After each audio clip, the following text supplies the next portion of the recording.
Mike, check 1 2. It's the Y2K collector. And a lot of people have kind of moved away from collecting retro games in favor of more modern games, like collecting for the Nintendo Switch, the PlayStation 4, and the PlayStation 5. But when I look at some of the games that are available on these platforms, I don't feel like there's much of a difference at times because just like how you have your really expensive games in the retro realm, you also have really expensive games in the modern realm as well. And I wanted to look at 10 games that were priced at reasonable prices, but over the past couple of years have really shot up in price. And now they're just as bad, and in some cases, even worse than what you would have to pay for certain retro games. So, first, let's take a look at Guacamelee. This was actually a $29 game that I got from Best Buy a few years back, and I think I used a coupon, so it actually wound up coming in at like 26 or 27 bucks. There was like a sale or something going on. And Guacamelee the 1 2 Punch collection was fairly priced. Now, don't get me wrong, this is a collection of two really good games. All the DLC is included in this pack. I had it downloaded, so I never really opened this, but this is really like a 2D beat 'em up style platforming game. It's like a side scrolling platforming game with a very interesting art style, and it plays on that whole luchador, lucha libre, that whole Mexican wrestling motif. And I think that it's a pretty cool game. But this game went from being 29 bucks to 110 to 115 bucks. Now, I'm not sure if it's still that high up there. I'm assuming it's hovering around $100. But at $100, that's pretty expensive. I mean, you can get some pretty heavy hitting retro games at the $100 price point. So for me, when I look at a game like Guacamelee, if I was new to collecting for the Switch and this was a game that I wanted physically, this would be just as tough as running into certain retro games. So we have one example here. Another example that we have is another side scroller. This one's a little bit different. This is Salt and Sanctuary. This too plays a little bit kind of like a Metroidvania, like a Doom and Gloom type of Metroidvania style game. It is a side scroller. You get a lot of different weapons in this game. You can upgrade weapons. There are some RPG elements to it, but aside from all that, again, this is another $25, $26 game just a few years ago, and now Salt and Sanctuary, like Guacamelee, is hovering around that $100 price point. So, and these two games really kind of confuse me because these were not limited run games. These are not strictly limited games. These weren't games that got any sort of artificially limited print. Because, a lot of the times people will say, well, expensive Switch games that, they're artificially inflated because they made them in limited quantities. Well, that wasn't the case with Guacamelee and Salt and Sanctuary. These aren't made by strictly limited or limited run. These were just some third party random games. There's no limited amount here, but these are just two games that came out a few years back and have reached that cult grail like status on the Switch. And now if you want to get both of these games, you're paying an arm and a leg. Now, this next game, I do understand why it shot up to around 150 bucks. I don't know if it's still at this price point, but this game is a true pleasure to play. This is Dust and Elysian Tale. Beautiful artwork. The graphics in this game follows this like hand-drawn style artwork. The music is super serene. Really good story.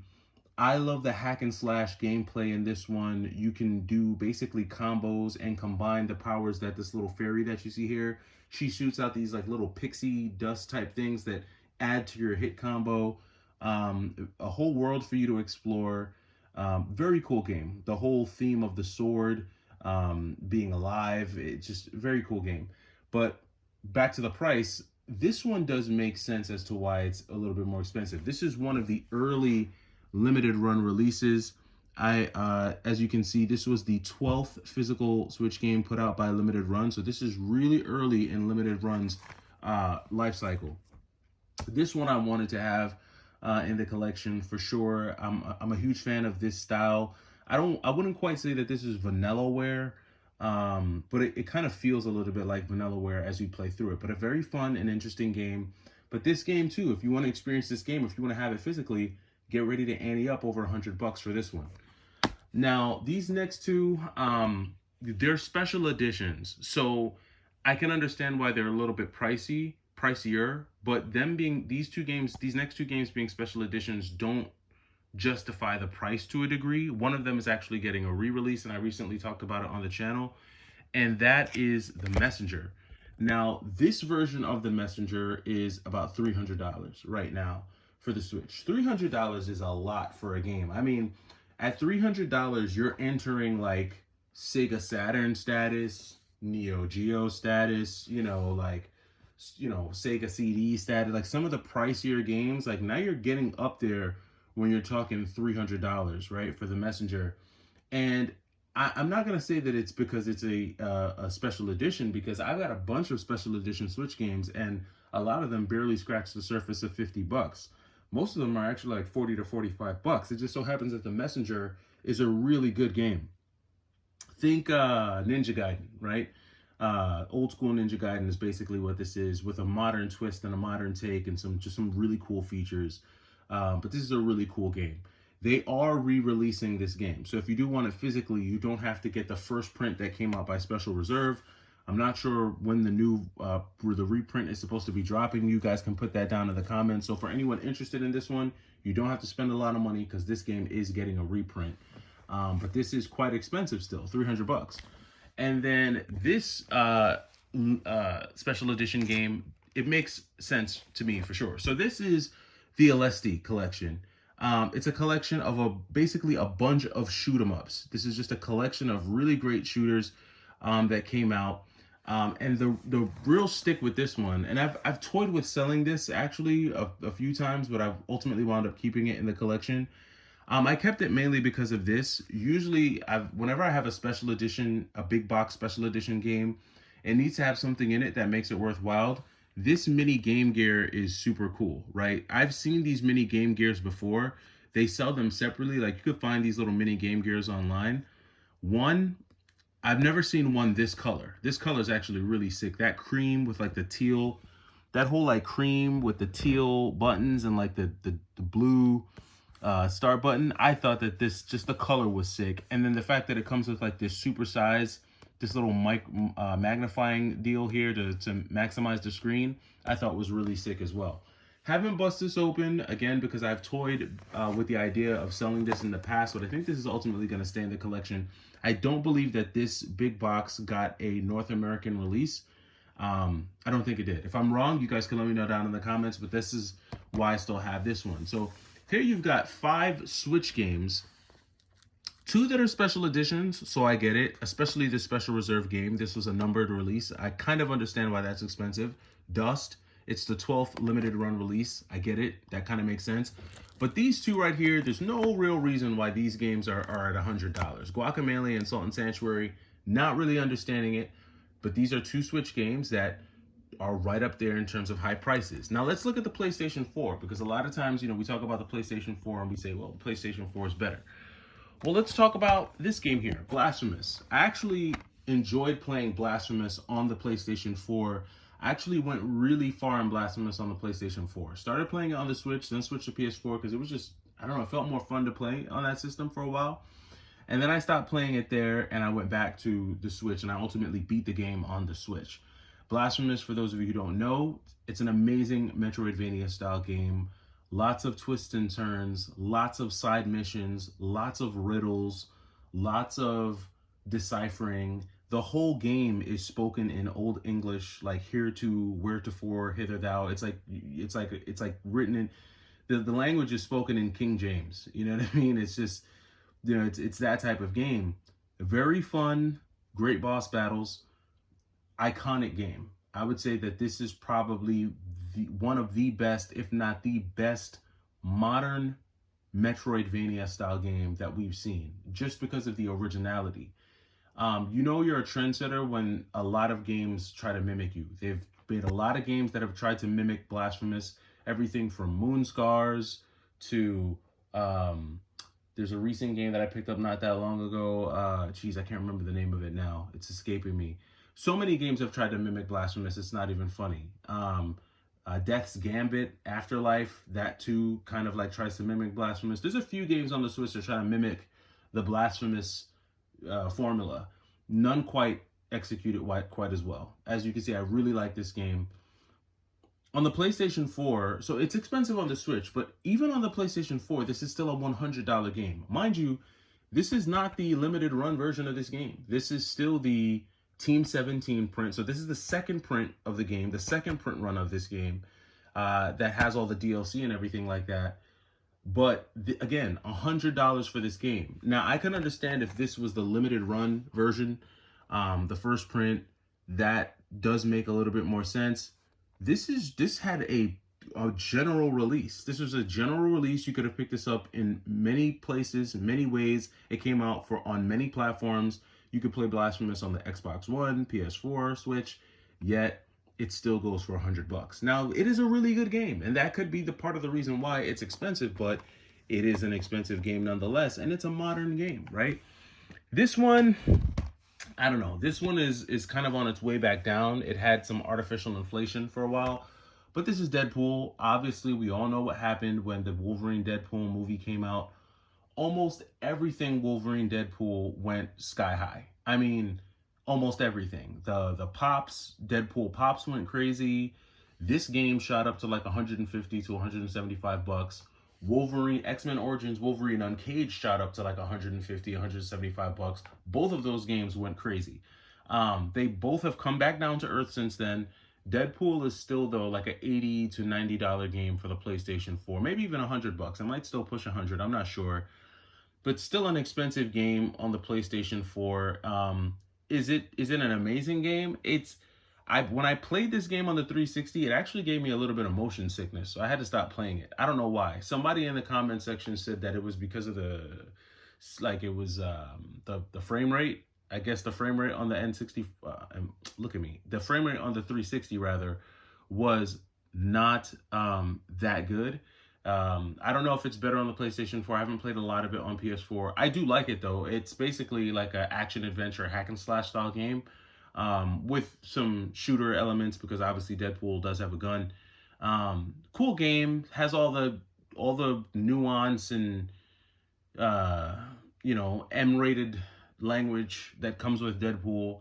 Is it worth what it goes for? I don't know. I don't know if it's worth that much on PlayStation 4 because you can play this across so many platforms on the PlayStation 3, the 360, the PS4, the Xbox One. I mean, I don't know. But it is an expensive game, and again, the thought process is PS4 and Switch should be cheaper because these are modern consoles. Then you have a game that for a long time was like $40, but then all of a sudden shot up, and I don't know if it's coming back down. And this is Berserk and the Band of the Hawk. Now, Berserk, I think this is based on an anime. I'm not sure. I'm pretty sure this is based on an anime. The only thing that I know about Berserk is that I have it on the Dreamcast. This is basically a hack and slash game. I had Berserk on the Dreamcast, and I'm gonna be honest, I've said it before. The Dreamcast version of this game, graphics wise, ahead of its time, man. Dreamcast was like just amazing. If you go back and if you want to pause this video right now and just look up footage of Berserk on the Dreamcast, you'll be impressed. It's really good stuff. But that's basically what this is. It's a hack and slash game. For a long time, this was like 35 to 40 bucks in GameStop, and then once like around 2023-ish, like the beginning to middle of 2023, certain PlayStation 4 games just started disappearing off shelves. Berserk was one of them. The Transformers games also. Just certain games that weren't. I don't know. I don't know if this game is delisted or not. You guys could let me know. But anyway, the point is that this game, again, somewhere in that $85 to $100 range for this game now. Good game, Koei Tecmo, pretty cool hack and slasher. You can't find it at many places. It used to be around everywhere. But game hunters got hit. They realized, you know what, this game actually is worth something, and so it's not there anymore. And again, if you're collecting and you want to get certain games, you're kind of SOL. I'm a fan of these types of games. So if you want them, you're going to have to pay basically retro prices to get them. Here's one that I'm not sure why this is still expensive, especially with the release of the Capcom collection. But then you have Ultimate Marvel vs. Capcom 3, which for some reason is way more expensive on the PlayStation 4 than it is on the PlayStation 3 or the Xbox 360. Now it does come with like this cool little comic book on the PlayStation 4, which I guess that's cool. But this is like $100 game on the PlayStation 4. I don't know if there's like a certain PlayStation 4 tax that comes with certain games, but again, just really expensive on the PlayStation 4 for whatever reason. And I mean, you decide. I mean, do you want to pay $100 to play it on PlayStation 4, or do you want to pay $6 to play it on PlayStation 3? It's just really kind of what it boils down to with some of these games. But again, a very common game, an extremely common game, is available on multiple platforms. You know, that's not the case with Berserk. I think Berserk is exclusive to the PS4. No, I'm lying. I think they did come out with this on Xbox One, if I'm not mistaken. But this is on multiple platforms. Not sure why it's $100, but it is $100 on the PlayStation 4. And then last but not least, this one I do kind of get why it's a bit more expensive. This one I do get, one of my favorites, Battle Garegga. All my shoot 'em up lovers, you love it. You know what this is about. M2, they do a great job porting these shoot 'em ups to modern consoles. Battle Garegga was actually a Japanese shoot 'em up that came out exclusively on the Sega Saturn, but only in Japan, if I'm not mistaken. I'm not sure if there was any other platform that this game was released on. You guys can let me know down in the comments below.